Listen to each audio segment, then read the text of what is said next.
programa Protagonistas de la Salud. Les recuerdo que tenemos las líneas abiertas en el 232-2912 y bueno, le cedo la palabra a la licenciada Ángeles Tejeda y al doctor Alejandro Mendoza.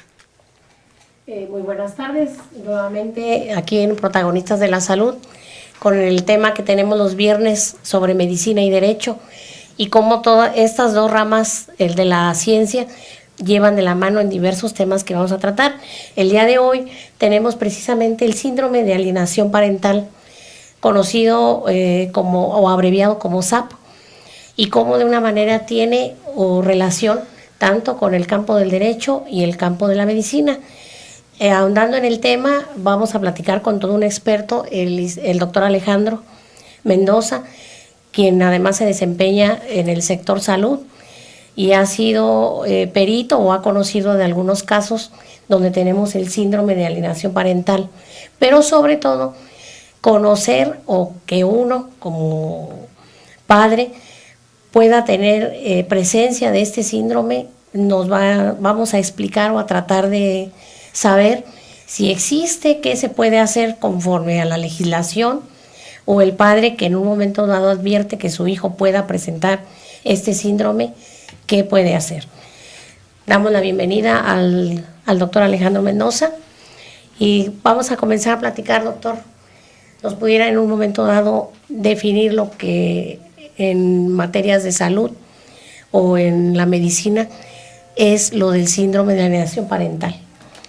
Pues bueno, muchas gracias por la invitación antes que todo y amable auditorio del programa Protagonistas de la Salud, pues me encuentro aquí para ver ese tema y bueno, quiero hacer solamente una precisión. No soy perito en materia de psicología, sin embargo, pues bueno, me he desempeñado en el área de la salud mental a lo largo de todo mi ejercicio.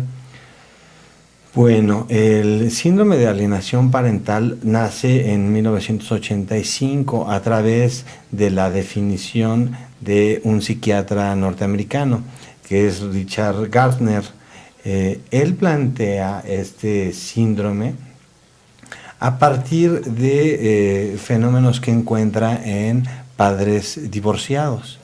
Entonces él se percata que en ese momento, en ese tiempo de Estados Unidos, quienes tenían la custodia por derecho, por así decirlo, eran las mujeres. Y los padres, pues bueno, nada más tenían derecho a convivencias cortas. Entonces, al estudiar el fenómeno, se dio cuenta que había un rechazo por parte de los niños hacia sus progenitores varones, cuando inicialmente no lo había habido.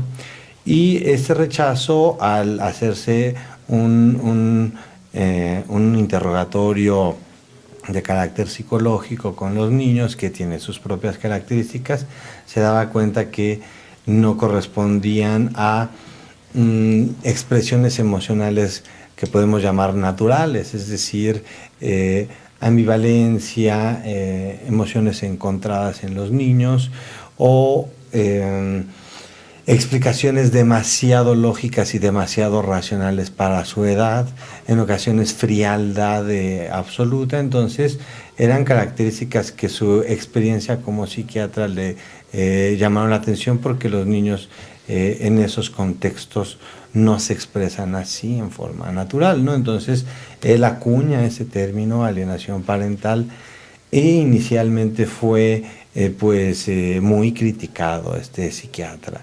No tuvo apoyo de la comunidad de psiquiatras de su época y pues por algunos decenios, por más de 2 décadas, se le veía como si fuera un síndrome, o se le criticaba como si fuera un síndrome ficticio, que solamente se usaba como un ardid legal para que los padres varones pudieran establecer líneas de juicio en los tribunales para cualquier otro fin menos la convivencia.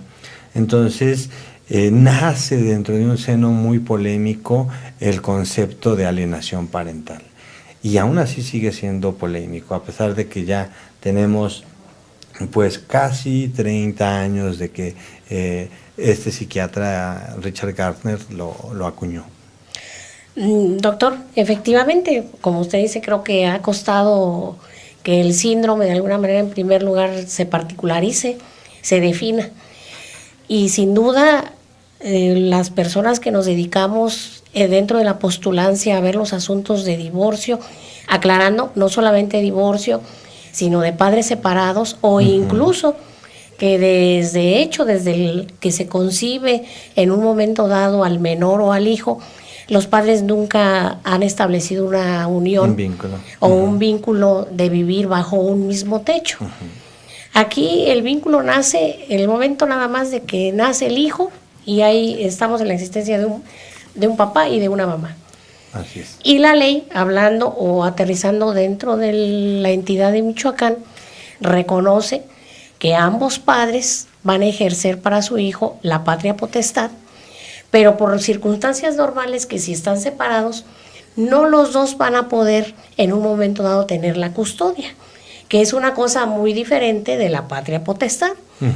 Entonces, la custodia necesariamente la debe tener nada más un progenitor, y usted, tal como lo señala, generalmente esa custodia recae en la mamá. Así es. Porque de hecho en nuestro código y a los anteriores códigos se establecía, no en el actual, pero todavía en el anterior, que preferentemente esa custodia la debía de tener la mamá, porque culturalmente se creía incluso que la mamá era la más apta para el cuidado del menor. Esos criterios, al igual que como lo está comentando, han ido evolucionando. Y no siempre es la mamá a veces la más indicada para tener la custodia del menor. Lo curioso de este síndrome que nace precisamente por causa, quiero entenderlo así, doctor, del padre que tiene la custodia. Es como el que da lugar al síndrome. Así es, por definición, así lo estableció Richard Gardner y se ha continuado esta postura, es decir, la alienación es un problema que se da desde quien tiene la custodia hacia quien está en la postura de solamente las convivencias breves.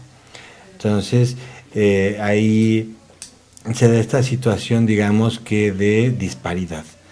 Sin embargo, bueno, hay algunos abogados que plantean la custodia compartida. Sin embargo, no tengo el conocimiento de que en algún estado de la República o en algún país ya esté llevándose a cabo, pero bueno, está también en este momento ese planteamiento. Algo que vale la pena destacar es cómo ha evolucionado este síndrome. De entrada, pues bueno, la palabra alienación, pues bueno, viene de un anglicismo que sería alien, perdón, que en la lengua inglesa se considera extraño. O sea, esa es su definición, no como en México estamos acostumbrados a pensar que alien es vida extraterrestre. Entonces, alienación debemos de entenderlo como un proceso donde el padre o madre que tiene la custodia va a generar una postura de rechazo hacia el otro cónyuge, en ese proceso de distanciamiento, de alejamiento, de que lo desconozca. Podemos, antes de leer algunas definiciones, pues este concepto tan criticado evolucionó, como lo mencioné. En un tiempo la crítica que se hizo fue de que en los sistemas de clasificación de los trastornos mentales en el mundo han dominado dos. Uno es la Clasificación Internacional de Enfermedades de la Organización Mundial de la Salud, y el otro es por parte de la Asociación Psiquiátrica Americana, el llamado Manual Diagnóstico y Estadístico de los Trastornos Mentales. Entonces, en estos dos sistemas de clasificación de enfermedades que han sido los más usados en el mundo en el área de la salud mental, no se menciona el síndrome de alienación parental. Entonces los críticos hacia este síndrome decían, bueno, el hecho de que no los incluyan, aunque haya la propuesta de algunos organismos de incluirlos, quiere decir que es algo fantástico, que es algo inexistente, que es algo que no tiene cabida. Sin embargo, debido a esta polémica, la misma Asociación Psiquiátrica Americana en el año 2008 emitió una posición frente al tema, y fue una posición de neutralidad. Dice que no tienen posición oficial ante el síndrome. Entonces, bueno, esto ya generó un cierto ambiente de mayor calma, ¿no? Porque se encuentre dentro de un manual diagnóstico quiere decir que no lo existe. Más adelante hay un autor que se llama Francisco Serrano Castro, que escribió un libro en el 2009 que se llama Un divorcio sin traumas, y él menciona que efectivamente el síndrome de alienación parental no es un diagnóstico en sí, sino es un problema de relación.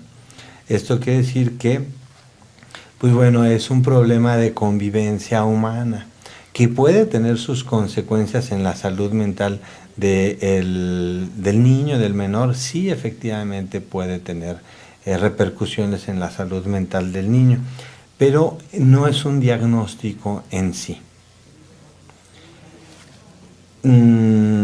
Podemos hablar un poquito más a lo mejor sobre esto. La Comisión Nacional de Derechos Humanos de nuestro país en el 2011 sacó un libro. Este libro se llama así tal cual, Alienación Parental.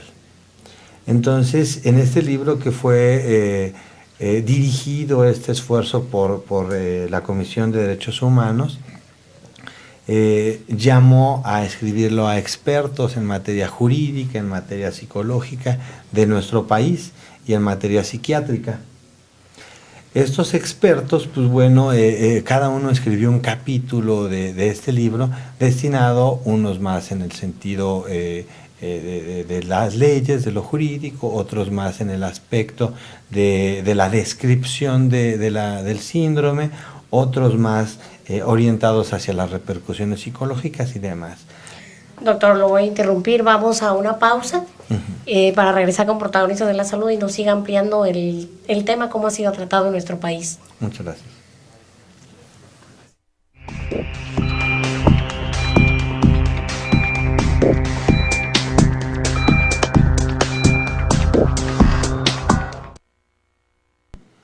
Nuevamente regresamos aquí con nuestro invitado especial en este viernes de Medicina y Derecho, el doctor Alejandro Mendoza.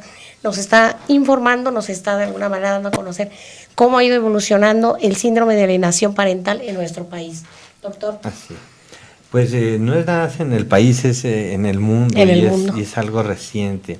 Comentaba de este libro de alienación parental de la Comisión Nacional de Derechos Humanos. Pero sí es de, perdón por la precisión, sí es de aquí de México. Es de México, okay. Sí es de nuestro país.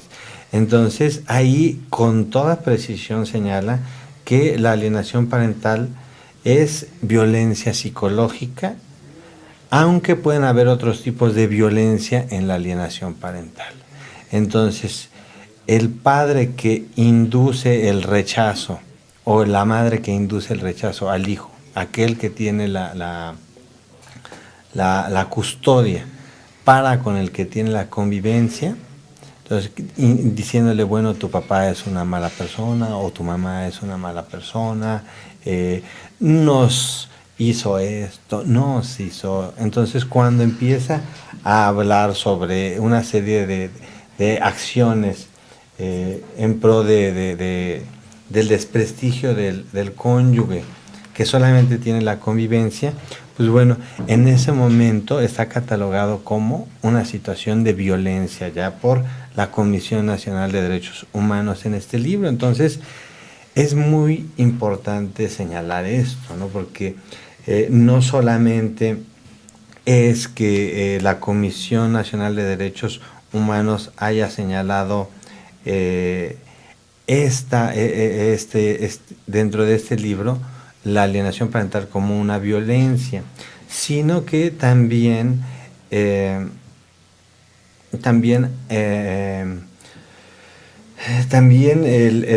Tribunal Latinoamericano de Derechos Humanos reconoce la labor y el libro de la Comisión Nacional de Derechos Humanos. Entonces, ya hay un organismo internacional que a su vez avala a la Comisión Nacional de Derechos Humanos de nuestro país. Entonces, ya hay ciertas, ya hay grandes esferas de lo que es organismos internacionales que están interviniendo al respecto. Hace un momento antes de comenzar, pues bueno, veíamos también que está... Muchas gracias.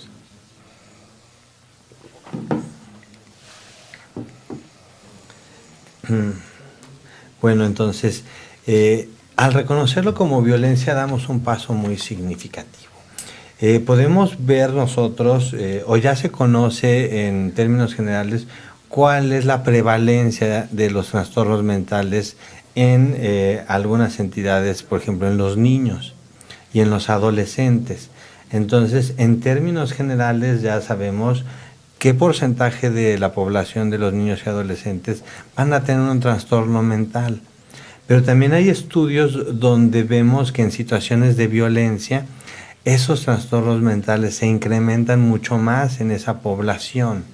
Entonces, creo que es un tema extremadamente importante, porque no nada más es que yo separo al menor de mi excónyuge o de mi expareja, sino que lo someto a un proceso de violencia. Y al someterlo a este proceso de violencia, incremento la posibilidad de que este menor tenga un trastorno mental. Y aquí traje unas cifras. Por ejemplo, en los trastornos afectivos como en la depresión, que también se da en los niños, en la población general, la población en México, se tiene cerca del 6% la probabilidad de desarrollar depresión a lo largo de la vida.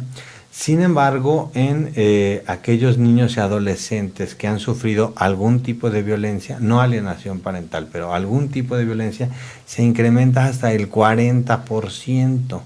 Entonces, 7 veces se incrementa la cifra como el riesgo para padecer depresión. Entonces, sí es algo que debemos de poner muy en claro, ¿no? Es decir, se incrementa en un 700% la prevalencia o la posibilidad de desarrollar depresión. En el caso de lo que es un trastorno muy particular de la infancia, que se llama el negativista desafiante, en la población general es del 1.5%, y en la población infantil que sufre violencia se eleva esta cifra hasta 5.8. Quiere decir que casi 4 veces sube su porcentaje, su prevalencia. Y en el déficit de atención en los niños, la prevalencia general de niños y adolescentes que pueden tener este trastorno es del 6%, y se incrementa cuando hay situaciones de violencia hasta el 9%, es decir, 1.5 veces se incrementa. Y se desconoce la cifra en suicidio, es decir, no se conoce cuánto se incrementa el riesgo hacia una conducta autolítica o suicida. En la población general sí se conoce, pero en los niños y adolescentes que sufren violencia no se tiene cifra. Doctor, con las cifras que usted nos maneja, sin duda estamos en la presencia de que ante violencia en general, sobre todo violencia psicológica o el síndrome que estamos tratando, se debe de inmediatamente tomar cartas en el asunto por parte del padre que percibe o se da cuenta que el niño está siendo violentado. Lo importante es, por lo que usted comenta, de persistir el problema, el niño puede desarrollar en un momento dado, en un futuro, alguna disfunción, se pudiera llamar, algún trastorno. Así es, al ser un tipo de violencia, la alienación parental, entonces este riesgo se incrementa. Es decir, aquel pequeñín o pequeñina que atraviesa por una situación de alienación parental, sea quien sea el que la ejerza, de los dos padres, pues bueno, incrementa su riesgo a padecer un trastorno mental, y esto pues creo que debe de quedar muy claro, porque no nada más se trata de una situación de un litigio en tribunales, estamos hablando de la salud mental de un menor. Entonces creo que es de gran trascendencia clarificar esto y conocer el alcance de la violencia en los pequeñitos, sea de quien sea. De ahí lo importante, incluso vamos a partir en la práctica. Vamos a regresar ahorita precisamente hablando de la práctica, en casos ya más específicos, cuando se presenta este síndrome, ¿qué debe de hacer el padre? Vamos a, tanto legal como en medicina. Tenemos un corte y volvemos en un momentito.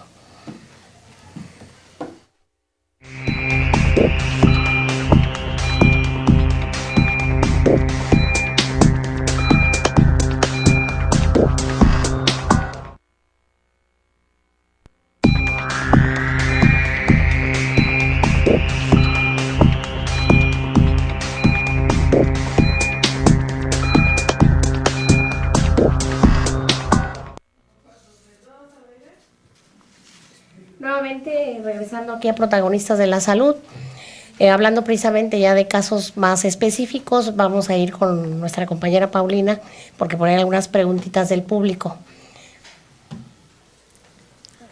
Sí, doctora, aquí tenemos una que dice, ¿qué hago si quiero solicitar el divorcio y mi hijo tiene conductas raras? ¿Es conveniente?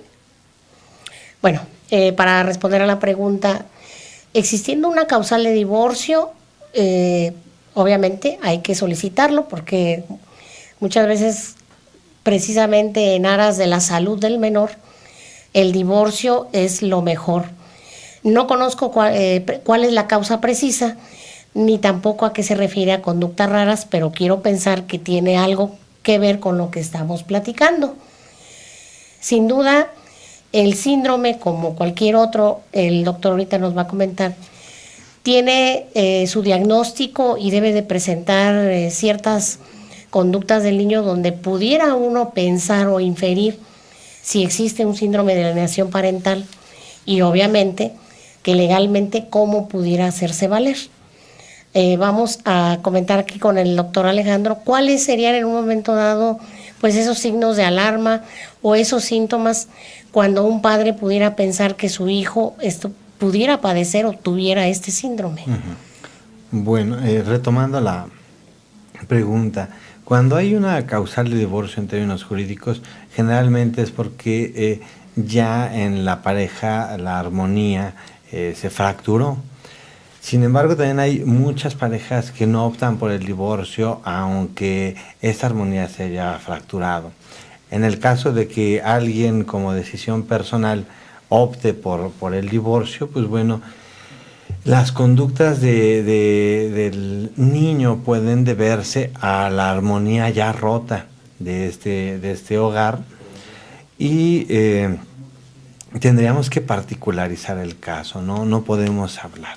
Es decir, si el niño presenció discusiones, falta de respeto o violencia entre los padres, si el niño presenció alcoholismo o abuso de sustancias de sus progenitores, o inclusive si el niño fue víctima de un acto de violencia sexual por parte de uno de los padres, pues antes del divorcio, pues bueno, lo que estaríamos viendo serían cada una de estas particularidades que describí, ¿no? Es decir, las repercusiones psicológicas de un niño que en un hogar ya fracturado, pues bueno, son la consecuencia natural. Es decir, los niños dentro del seno familiar también presentan trastornos mentales y también son víctimas de violencia, no nada más en el divorcio. Ahora, ¿qué decisión debe tomar la persona? Pues bueno, lo más indicado es acudir a atención psicológica. Y a partir de ahí ya el psicólogo o el psiquiatra, pues bueno, podrá esclarecer de qué naturaleza se está hablando y si requiere un apoyo jurídico o no también. Entonces, estamos hablando así de una constelación de situaciones que se dan tanto en la familia como en el divorcio, que son pues difíciles de precisar. A lo mejor, ¿hay otra pregunta? Sí, claro. Tenemos aquí que dice, si mi ex esposa tiene a mi hijo, pero yo no lo veo psicológicamente bien, ¿puedo pelearle la custodia? Bueno, aquí la pregunta abarca sin duda los dos campos, tanto el jurídico como el de medicina. El psicológico. El psicológico. Obviamente que si se percibe y se debe de acreditar, recordemos que siempre que uno acuda a un juzgado con una causa, debemos de acreditarla. En el caso del síndrome de alienación parental, la forma de acreditarse siempre va de la mano con un perito o un médico, no necesita necesariamente ser perito, un médico o un psicólogo que pueda en su momento hacer el diagnóstico de este síndrome. La otra parte, obviamente que recordemos que siempre va a haber una parte demandada o inconforme, tendrá a su vez el derecho también de presentar en su momento su dictamen respecto a si el menor presenta un daño psicológico o no. E incluso tanto el juez como los abogados que presenten la causa se apoyarán en el conocimiento científico o de médicos para ver si de que se diagnostique el síndrome, cuál sería en su momento la forma en que se trate el mismo, cuál es la forma en que al menor se tome la decisión que sea mejor para él, porque como dijo el doctor, cada caso es muy particular. Y también respondiendo a la pregunta, esta última que nos hace el televidente, dice el doctor, hay que acudir a buscar, yo creo que ayuda con un especialista. Y esa ayuda debe ser previa a intentar cualquier cuestión jurídica, porque es la que va a sustentar en un momento dado, en este caso, la pelea de la custodia, si eso es lo que pretende.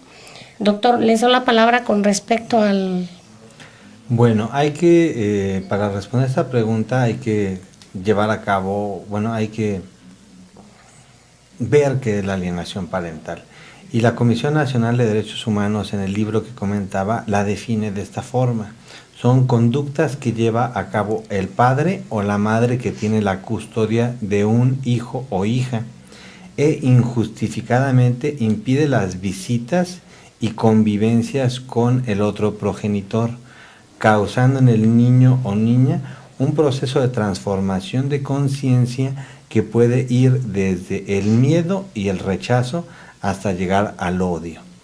Por definición, valdría la pena considerar esto que la Comisión Nacional de Derechos Humanos nos plantea, más que la definición del psiquiatra que acuñó el término, que son muy similares. Ahora, si se sospecha, pues bueno, primero es asesorarse desde el punto de vista de la salud mental y desde el punto de vista jurídico. Y pues bueno, en caso de que haya esta sospecha, pues bueno, sí acudir ante el juez para hacer el pedimento correspondiente. Si se probara que hay alienación parental, lo tendría que hacer un perito y debería de ser un perito experto. Ya ante esa prueba, el juez pues es el que va a determinar la acción. Entonces, dependiendo de las circunstancias propias de cada caso, no nada más en relación a si hay o no hay esta alienación parental. Afortunadamente en nuestro estado ya empiezan a haber algunos cambios. En el 22 de enero del año anterior, es decir, hace escaso un año, aparece en la reforma del Código Familiar la alienación parental. y aparece en el artículo 428. Entonces, ahí la sentencia que dicta este Código Familiar es que es so pena de suspenderse el derecho de convivencia.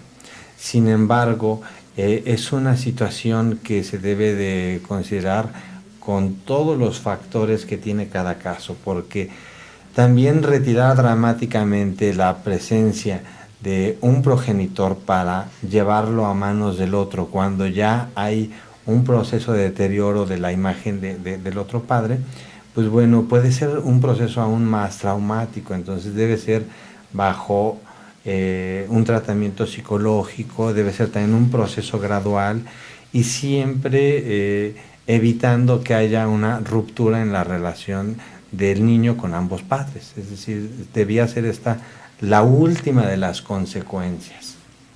Sería como, en todo caso, el tratamiento más drástico. Sí, ya en caso de que sí hubieran elementos que fueran de mayor peso. Por ejemplo, lo que queríamos, lo que valdría la pena señalar es otra situación. Por ejemplo, el Tribunal Europeo de Derechos Humanos, es decir, en el otro lado del continente, ha tomado también cartas en el asunto de casos de alienación parental en países de la Comunidad Europea y ha emitido diversos documentos, dentro de ellos fallos, donde este Tribunal Europeo de Derechos Humanos a través de este fallo le dicta a las cortes de los países donde se han presentado estas quejas que se restablezca el lazo entre el padre que fue rechazado por alienación parental y el hijo que lo rechazó por este proceso de transformación de conciencia, pero como con la intervención de un tratamiento psicológico siempre y como un proceso gradual. Entonces, este Tribunal Europeo lo que ha dictado como fallo es que se restablezca este vínculo perdido entre el niño y el padre que fue alienado, que fue sacado de la convivencia en base a esta alienación.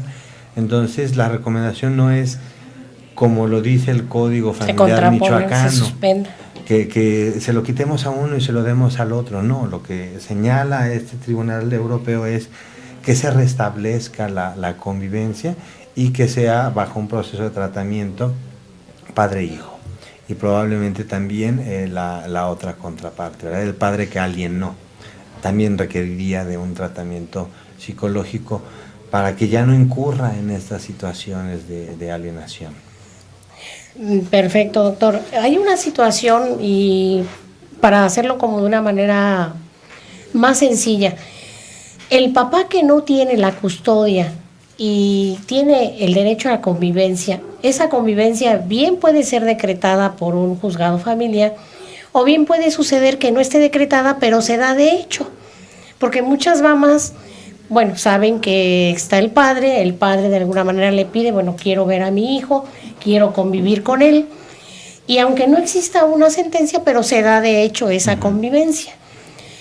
Generalmente, cuando nos vienen a ver los padres y nos dicen, yo llevaba muy bien la convivencia con mi hijo, pero de repente, de un tiempo para acá, mi hijo ya no quiere venir conmigo, mi hijo, a pesar de que me lo llevo porque es mi día que me toca estar con él, el niño empieza de repente a tener conductas o hasta insultos hacia el padre con el que convive. Tengo el caso que una niña que todavía oscila entre 10 años, llega con el papá y empieza más bien a decirle situaciones, incluso cuestiones personales de insulto, de denigrarlo, de hacerlo menos o de tratarlo de hacer sentir mal. Esos pudiéramos considerar, doctor, que fueran como alertas que el padre que tiene la convivencia debía de tomar en cuenta. Sí, efectivamente, cuando hay un rechazo injustificado, es decir, yo papá o yo mamá, que convivo con mi hijo en los espacios que se acordó, porque no tengo la custodia. Entonces, de haber un contacto inicial satisfactorio y pasando semanas o meses, empieza un rechazo marcado, o como en este caso que hasta hay insultos, pues bueno, ahí claramente estamos viendo que no hay una justificación para el cambio de conducta del menor, y sí podemos sospechar fuertemente de que se trate de un caso de alienación parental. Entonces, vale la pena tocarlo. Doctor, y también otra situación que nos han manejado los padres es que los niños llegan de repente ya como con diálogos o con situaciones que han aprendido, que no son propias, o vocabulario que no son propios de su edad. Uh-huh. Eso también, no sé, pudiéramos manejarlo como una alarma que pudieran estar en presencia de este síndrome. Sí, efectivamente es cuando la narrativa, la estructura y las palabras del niño son superiores a lo que corresponde a su edad, y aparte se da este fenómeno de rechazo y de denigración hacia el otro padre, pues hay más elementos de sospecha para que efectivamente estemos frente a un caso de alienación parental. Entonces, digamos que son pistas que nosotros o que la población general puede tener para identificar cuando se trata de alienación parental de cuando no la exista. También luego se dan fenómenos donde se piensa que hay alienación parental en momentos en los que no la hay.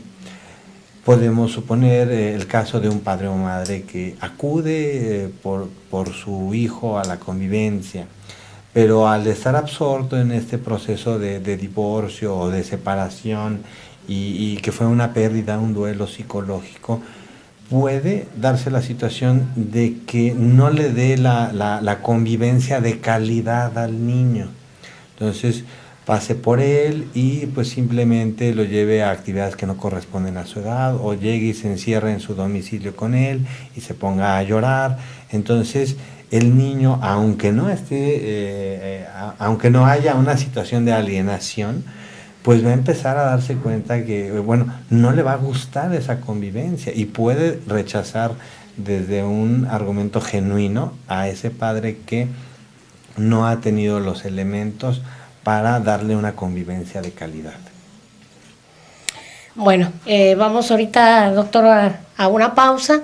Regresando, ¿cuándo se puede llegar a confundir en un momento dado el síndrome de alienación parental y no exista? Protagonistas de la salud, vamos a un corte.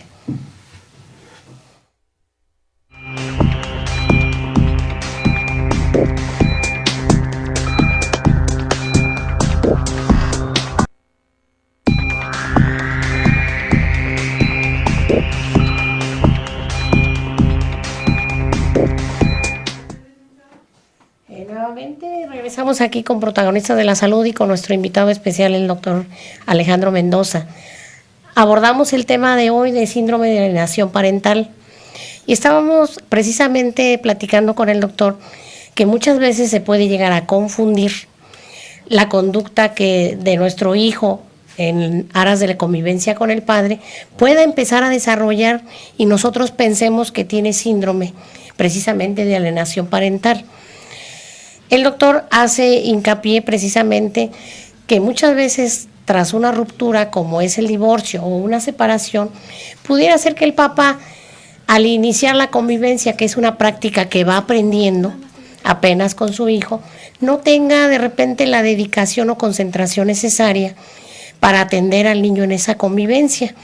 En la práctica tenemos también algo muy común que se da, doctor.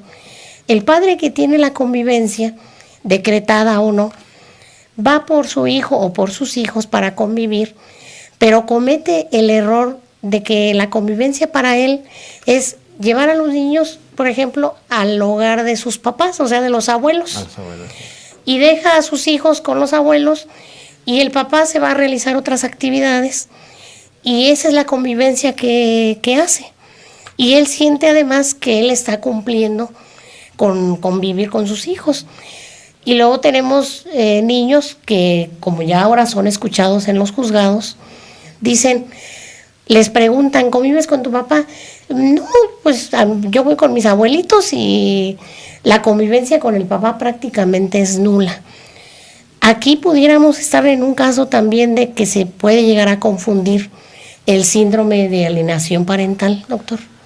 Ahí se podría confundir cuando el niño decide no continuar la convivencia, ¿verdad? Si la convivencia con sus abuelos es satisfactoria y el niño se siente a gusto con esta situación, pues no la habría. Pero sin embargo, si el niño lo dejan con los abuelos y los abuelos por su condición de salud o porque simple y sencillamente no sean, como se dice coloquialmente, niñeros, pues el niño se va a aburrir y va a rechazar esta convivencia. Entonces también en estos casos se debe de precisar y se debe de tener atención.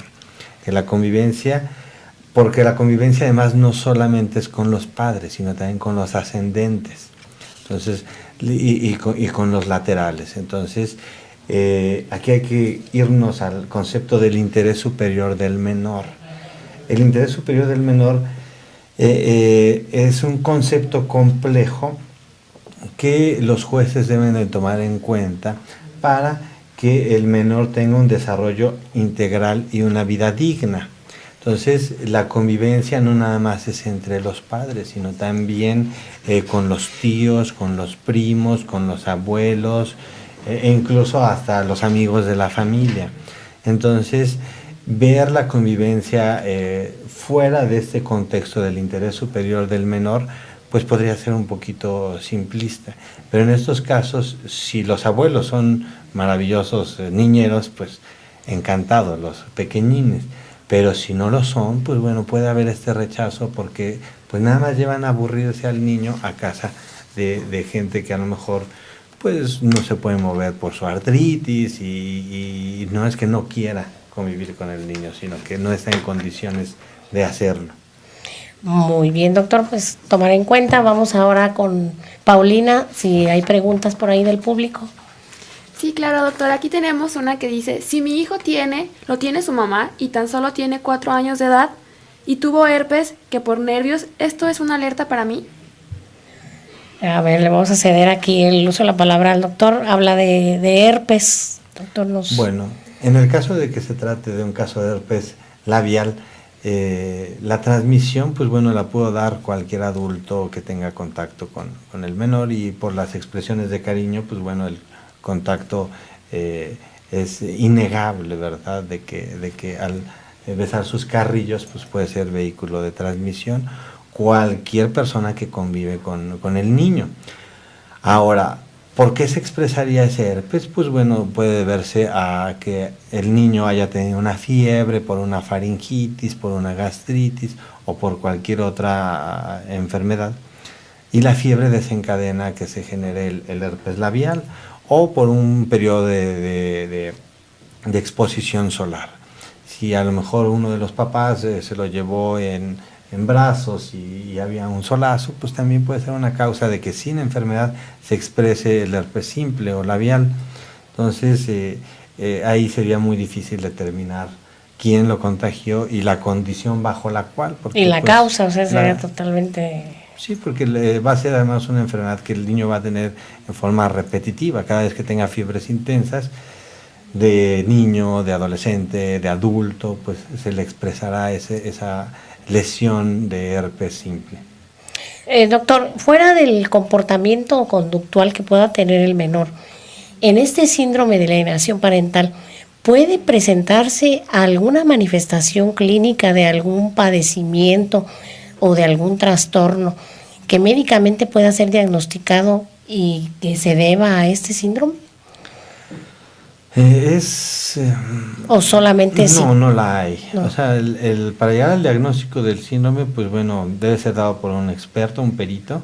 Y lo otro, pues bueno, ya describimos cuáles son los síntomas, los focos rojos. ¿Qué puede suceder? Pues sí, un niño que sufra alienación parental, pues bueno, al ser un fenómeno de violencia, también, si es crónica esta, pues su sistema inmune se va a deprimir un poquito. Todas aquellas personas, adultos o niños, que sufren estrés crónico, sea por lo que sea, pero en este caso por violencia, el estrés, pues bueno, son más proclives a desarrollar cualquier enfermedad. Entonces sí podemos encontrar niños más enfermizos, hablando de cualquier enfermedad propia de su edad. Perfecto. Bueno, vamos aquí con Paulina. ¿Hay alguna otra pregunta? No tenemos preguntas del público. Bueno, vamos a continuar. Estábamos precisamente hablando que con las reformas ya se reconoce el término dentro de nuestro código familiar. Y de alguna manera lo importante que es que tanto abogados como médicos o psicólogos vayan de la mano para dar el mejor diagnóstico y se tome por el juez la mejor decisión para el menor. Aquí sin duda lo importante que es, y como en un momento dado, al percibir algún dato de alarma, lo primero que tendríamos que hacer es acudir con un especialista para que se dé un probable diagnóstico del niño. La pregunta en este caso, doctor, en ese trance o en ese inter entre que el padre acude a un juzgado o espera el diagnóstico del médico, ¿es recomendable que suspenda totalmente la convivencia del niño si el niño lo rechaza? Es recomendable que no insista, que no presione, porque lo único que ocasionaría sería generar más rechazo del niño que ya está alienado o que lo está rechazando. Entonces, sí acudir a la convivencia, más no insistir, más no forzar, y proceder por los canales legales que corresponden. Sería importantísimo, porque si no, lo que haría es perpetuar la convivencia. Quisiera a lo mejor abordar una situación así muy breve antes de terminar. Pues bueno, el Comité para los Derechos Humanos del Niño, dependientes de Naciones Unidas, señala que el concepto del interés superior del menor, cuando los procedimientos legales en un país no están lo suficientemente definidos, cuando nada más son documentos enunciativos, puede utilizarse en forma abusiva y puede ser en perjuicio del menor. Entonces, aunque ya se reconoció el año pasado por nuestro Código Familiar, es necesario que se defina cuáles son los mecanismos por los cuales una pareja que está en una situación legal con un menor debe de proceder, porque también se dan demandas donde injustificadamente se argumentan situaciones sin peso, sin una evidencia, y que solamente se hacen para separar o romper esta convivencia, este vínculo, hasta que el proceso legal inicia, que sabemos que en nuestro país, pues aunque son asuntos prioritarios los de los niños, son muy tardados aún así, son tardadísimos. Entonces, sí es prioritario que, aunque salió la ley para la protección de niñas y niños y adolescentes en marzo del año pasado, se establezca lo que es el reglamento y todo el protocolo para atender en forma coordinada las diversas instituciones y pronta estos casos, porque si no vemos juicios que duran 2, 3, 4 años y pues se dio el síndrome, el niño creció, se rompe el vínculo por completo después de 4 o 5 años. ¿Y qué sucede? Entonces, se tiene que trabajar más. Bueno, perfecto, pues les agradecemos nuevamente toda su atención. Por aquí nos vemos el próximo viernes. Paulina. Esto fue su programa Protagonistas de la Salud. Los esperamos el próximo lunes en punto de la 1:30.